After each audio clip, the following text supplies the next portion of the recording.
खुलुमबाय आंनि मुङा जगिराजमोन।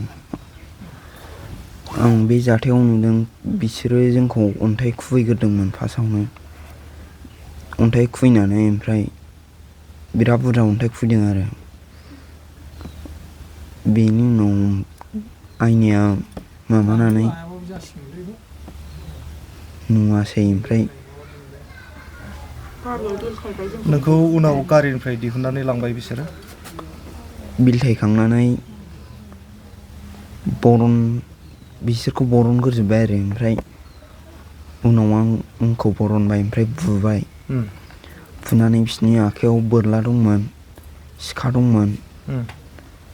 बिसोर गन बायदिसिना लाजोबनायमोन आरो। नोङो मा मा इन्जुर जाखो ओमफ्राय?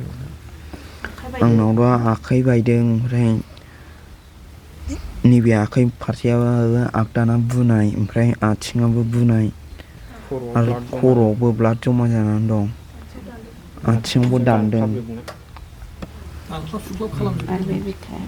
आरो बिखा थिखा बुजोबदों आरो सिनस्रियावबो बुदों। थाबायनो लासै लासैसो हायो। स्कुल फरायो, क'क्राझार बिद्यापीठ हाइ स्कुल। क्लास 9 फरायो आं। दाथ' हानाय नंला आं, हाथ'नाय नंला।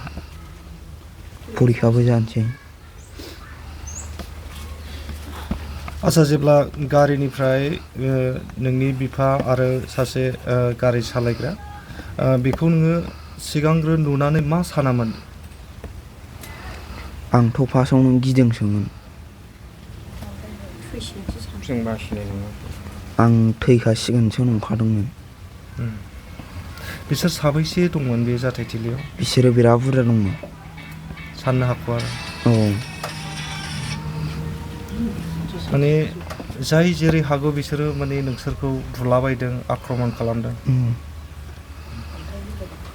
अन्थाइ गिदिरजों खुबैदों। फिसाबो दङ, गिदिरबो दङ। बुनाय समाव नोंजों जेबो रायलायाखै बिसोरो? खुलुमबायदोंमोन आङो, आंखौबो जेबो माबायाखै, रायलायाखैबो। खालि बुदोंल' बुदों। मा माजों बुदों नों थाल दङ? गनजोंबो बुदों, बाथामफोरजों बुदों, औवा दालाय बेफोरजोंबो बुजोबदों। सिखाजोंबो आथिङाव दानदों बैयाव गाहायाव।